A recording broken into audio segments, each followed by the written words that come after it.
بسم اللہ الرحمن الرحیم۔ مباشرت کیسے کرنی چاہیے؟ مباشرت کا بہترین طریقہ کیا ہے؟ میرا شوہر پیچھے سے ہم بستری کرنے پر مجبور کرتا ہے، میں کیا کروں؟ میرا شوہر مجھے اپنی شرمگاہ چومنے پر مجبور کرتا ہے، میں کیا کروں؟ میرا شوہر اپنی شرمگاہ کے بال صاف کرنے پر مجبور کرتا ہے، میں کیا کروں؟ ہم بستری کے بعد یہ ایک کام کرنا ایسا ہے جیسے لعنتی کام ہوتا ہے۔ کیا بیوی کی پچھلی شرمگاہ میں ہم بستری کرنے سے نکاح ٹوٹ جاتا ہے؟ محترم ناظرین، آج کی یہ ویڈیو شادی شدہ مردوں اور شادی شدہ عورتوں کے لیے اسپیشلی تیار کی گئی ہے۔ آج کی اس ویڈیو میں میاں بیوی سے متعلق 5 سوال اور ان کے مختصر جوابات کی مکمل تفصیل جاننے کے لیے ویڈیو کو آخر تک ضرور دیکھیے گا۔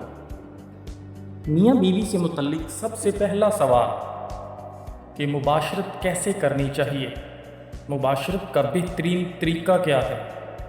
ایسے مرد حضرات جن کی شادی ہونے والی ہوتی ہے وہ اپنے ان دوست احباب سے پوچھتے ہیں جو بذات خود غیر شادی شدہ ہوتے ہیں یا ان میں سے کوئی شادی شدہ بھی ہوتے ہیں کہ ان قریب میری شادی ہونے والی ہے۔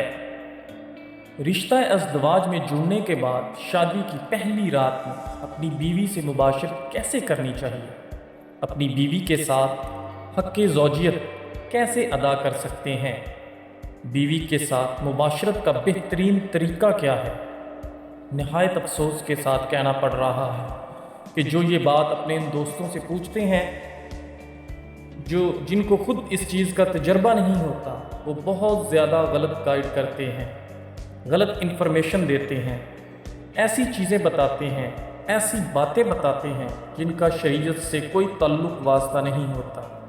اب اس نئے بننے والا دلہا کو کیسے مس گائیڈ کیا جاتا ہے؟ اسے کہا جاتا ہے کہ یہ کوئی اتنا بڑا مسئلہ نہیں ہے، انٹرنیٹ پہ جاؤ اور وہاں جا کے فحش فلم دیکھ کر جیسا وہ فلم میں کر رہے ہیں ویسا تم اپنی بیوی کے ساتھ کر لینا۔ حالانکہ یہ انتہائی برا فعل ہے، گناہ کبیرہ ہے۔ پہلی بات تو یہ ہے کہ یہ آنکھوں کا زنا ہے، اور پھر جو اس ویڈیو میں اس فلم میں جو سین دکھائے جاتے ہیں وہ مسلمانوں کے نہیں ہوتے، وہ غیر مسلم لوگوں کے ہوتے ہیں۔ ایک باحیا اور غیرت مند مسلمان اس فلم کو، اس ویڈیو کو دیکھ ہی نہیں سکتا۔ اگر شادی کے بعد اس طرح کا طریقہ اپنائے گا تو لامحالہ گناہ گار ہوگا، اور دوسری بات یہ کہ اس کی بیوی ایسا کرنے نہیں دے گی، کیونکہ ایسا کرنا حیا کے خلاف ہے۔ محترم ناظرین، بحیثیت مسلمان کہ میرا آپ تمام مردوں اور عورتوں سے ایک سوال ہے، کیا آج سے 100 سال، 200 سال، 1000 پہلے جب انٹرنیٹ نہیں تھا، موبائل نہیں تھے، تو لوگ مباشرت کا طریقہ کیسے سیکھتے تھے؟ اللہ کے بندو، ہوش میں آؤ، یہ ایک نیچرل چیز ہے۔ نیچر سکھا دیتی ہے کہ انسان کو اپنی بیوی کے ساتھ کیا کرنا ہے اور کیسے کرنا ہے۔ اس میں کوئی اسکول، کالج میں پڑھنے کی ضرورت نہیں ہے۔ ہاں، شرعی احکام اس کے جو ہیں وہ علماء بتاتے رہتے ہیں، کتابوں میں بھی موجود ہیں۔ شادی کے بعد میاں بیوی ایک دوسرے کا لباس ہیں، وہ جس طرح سے چاہیں ایک دوسرے کو سیٹسفائی کر سکتے ہیں۔ حلال تسکین ان کے بند کمرے کے اندر ہو جائے، اور یہ باتیں لوگوں سے شیئر بھی نہیں کرنی چاہیے۔ آج یہ بھی ایک حرام کام ہو رہا ہے، وہ کیا کہ مرد اپنی بیوی سے مباشرت کر کے اس کے راز دوستوں کے سامنے فاش کر رہا ہوتا ہے کہ میں نے اپنی بیوی کے ساتھ ایسے ایسے کیا۔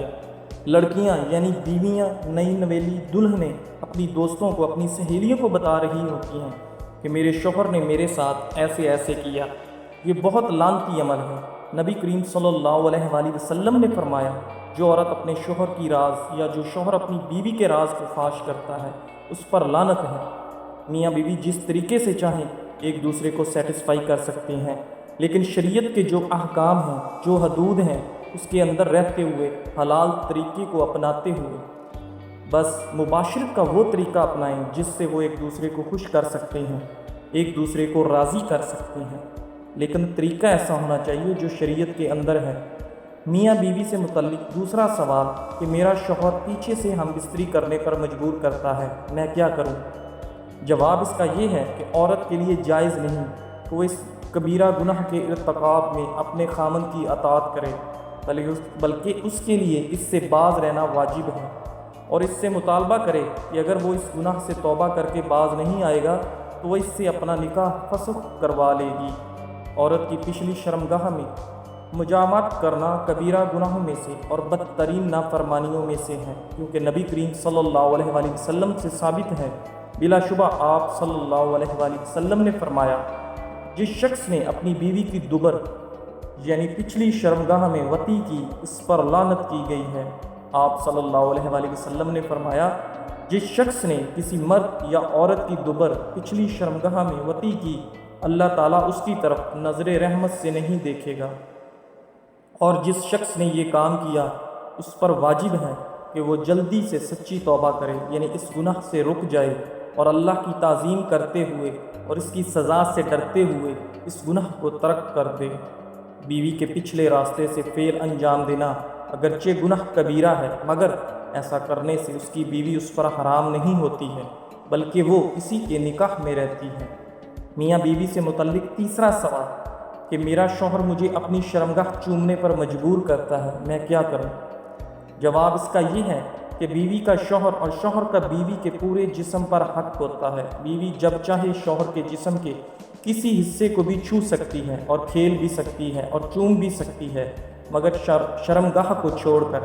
شرمگاہ کو چومنا یا اس سے کھیلنا یہ درست نہیں ہے۔ بیوی شوہر کی شرمگاہ کو دیکھ سکتی ہے، چھو سکتی ہے، پکڑ سکتی ہے، مگر بلا ضرورت ایسا بھی نہیں کرنا چاہیے۔ میاں بیوی سے متعلق چوتھا سوال کہ میرا شوہر اپنی شرمگاہ کے بال یعنی زیر ناف صفائی کرنے پر مجبور کرتا ہے، میں کیا کروں؟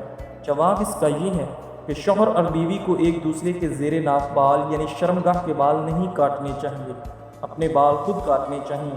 اگر شوہر یا بیوی معذور ہے، بیمار ہے یا ایسی کوئی مجبوری یا بیماری ہے کہ شوہر یا بیوی اپنے بال نہیں کاٹ سکتے، اس صورت میں شوہر اپنی بیوی اور بیوی اپنے شوہر کے زیر ناف بال کاٹ سکتی ہے، بغیر کسی وجہ کے، صرف مزے کے لیے ایسا کرنا غلط ہے، ایسا ہرگز نہیں کرنا چاہیے۔ میاں بیوی سے متعلق پانچواں سوال کہ کیا کھڑے ہو کر یا بیٹھ کر ہم بستری کرنا جائز ہے یا نہیں؟ جواب اس کا یہ ہے کہ ہم بستری کا بہترین طریقہ بستر پر لیٹ کر کرنے کا ہے، مگر بیٹھ کر یا کھڑے ہو کر ہم بستری کرنے سے منع نہیں کیا گیا، اس کا کہیں پر بھی کوئی ذکر نہیں ہے۔ ایک جگہ آتا ہے کہ بیوی کے پچھلے حصے کو چھوڑ کر جیسے چاہو ہم بستری کر سکتے ہو، مگر بہتر طریقہ لیٹ کر ہم بستری کرنے کا ہی ہے۔ ایک سوال پوچھا گیا کہ کیا ایک رات میں بیوی کے ساتھ کئی بار ہم بستری کر سکتے ہیں؟ جواب اس کا یہ ہے کہ اگر شوہر کے اندر طاقت ہے اور بیوی بھی راضی ہے تو ایک رات میں کئی مرتبہ ہم بستری کرنا جائز ہے، لیکن ایک رات میں کئی بار ہم بستری کرنا صحیح نہیں ہے۔ اس سے دھیرے دھیرے شوہر کی جسمانی خواہشات کم ہونے لگتی ہیں اور وہ کمزور ہونے لگتا ہے، اس لیے بہتر ہے کہ ایک رات میں ایک ہی مرتبہ ہم بستری کریں۔